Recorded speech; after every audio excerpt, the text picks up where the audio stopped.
Assalamualaikum warahmatullahi wabarakatuh. Sebelumnya, kita baca dulu yuk Quran Surah An-Nas ayat 1 sampai 6. A'udzu billahi minasy syaithanir rajim. Bismillahirrahmanirrahim. Qul a'udzu birabbin nas, malikin nas, ilahin nas, min syarril waswasil khannas, alladzi yuwaswisu fi sudurin nas, minal jinnati wan nas. Shadaqallahul azim. Setelah tadi kalian menyimak bacaan surah An-Nas, kalian pasti tahu berapa ya jumlah ayat surah An-Nas? Iya, benar sekali. Surah An-Nas terdiri dari 6 ayat. Surah An-Nas diturunkan di kota Mekah, sehingga disebut surah Makkiyah. Surah An-Nas memiliki urutan surah yang ke-114 di dalam Al-Quran.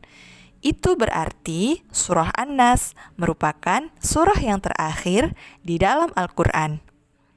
Surah An-Nas diturunkan sesudah surah Al-Falaq. An-Nas artinya adalah manusia. Di dalam Al-Quran ada 2 surah yang disebut dengan mu'awwidzatain, yaitu surah An-Nas dan juga surah Al-Falaq, karena keduanya mengandung ta'widz atau perlindungan, yaitu perlindungan dari Allah Subhanahu wa Ta'ala. Nah, sekarang kita masuk pada pembahasan isi kandungan Quran Surah An-Nas. Ayat yang pertama berbunyi, Qul a'udzu birabbin nas, yang artinya, katakanlah aku berlindung kepada Tuhannya manusia. Di dalam ayat ini terdapat perintah untuk berlindung kepada Allah Subhanahu wa Ta'ala dari segala macam kejahatan yang datang kepada jiwa manusia. Ayat yang kedua berbunyi, Malikin nas, yang artinya adalah Raja Manusia. Di dalam ayat ini menerangkan bahwa Allah adalah Raja yang menguasai seluruh alam dan segala isinya, di antaranya manusia dan lain-lain. Ayat yang ketiga berbunyi, Ilahin nas, yang artinya sesembahan manusia. Di dalam ayat ini menerangkan bahwa Allah adalah Tuhan yang Maha Perkasa, Zat yang wajib dimintai pertolongan dan perlindungan.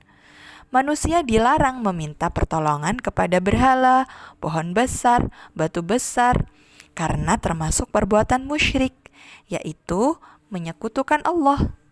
Perbuatan musyrik termasuk dosa besar yang tidak akan diampuni oleh Allah.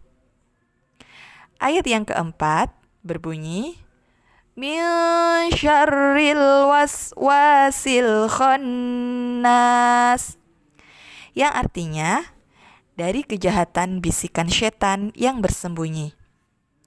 Di dalam ayat ini diterangkan bahwa setan disebut khannas, yaitu setan yang bersembunyi, karena ia menjauh dan lari bersembunyi dari hati manusia ketika manusia ingat dan memohon perlindungan kepada Allah Subhanahu wa Ta'ala. Sebaliknya, ketika manusia lupa mengingat Allah, maka setan akan datang kembali dan membisikkan hati manusia. Oleh karena itu, sudah sepatutnya manusia untuk selalu meminta pertolongan dan perlindungan kepada Allah Subhanahu wa taala. Ayat yang kelima berbunyi, Alladzi yuwaswisu fi sudurin nas, yang artinya yang membisikkan kejahatan ke dalam dada manusia. Di dalam ayat ini diterangkan bahwa setanlah yang membisikkan kejahatan dan kesesatan ke dalam dada manusia dengan cara yang halus, lihai, licik, dan menjanjikan secara terus-menerus agar manusia berhenti berbuat kebaikan dan selalu melakukan perbuatan maksiat atau perbuatan yang menimbulkan dosa. Tapi kita tidak perlu takut terhadap setan, karena selalu ada Allah yang akan melindungi kita. Oleh karena itu, kita harus selalu memohon perlindungan kepada Allah Subhanahu wa taala. Ayat yang keenam berbunyi, Minal jinnati wan nas, yang artinya dari golongan jin dan manusia. Maksud ayat ini adalah setan yang membisikkan kejahatan itu berasal dari golongan jin dan manusia. Kok ada ya setan manusia? Iya, manusia yang senang mengajak untuk berbuat keburukan atau maksiat, itulah yang disebut setan. Semoga kita bukan termasuk golongan yang itu ya. Amin. Nah, sekarang bagaimana ya cara kita meminta perlindungan kepada Allah? Cara meminta perlindungan kepada Allah bisa dengan berdoa, berzikir mengingat Allah, membaca ta'awudz, atau membaca surah-surah yang terdapat pada Al-Quran. Salah satunya membaca surah An-Nas ini. Yuk kita selalu memohon perlindungan kepada Allah Subhanahu wa taala setiap hari agar kita terhindar dari godaan syaitan. Anak-anak, apakah kalian sudah memahami isi kandungan surah An-Nas? Alhamdulillahirabbil alamin. Semoga pembelajaran kita hari ini dapat bermanfaat. Kita akhiri pembelajaran kita hari ini dengan membaca hamdalah bersama-sama. Alhamdulillahirabbil alamin. Kurang lebihnya, Ustazah mohon maaf. Wassalamualaikum warahmatullahi wabarakatuh.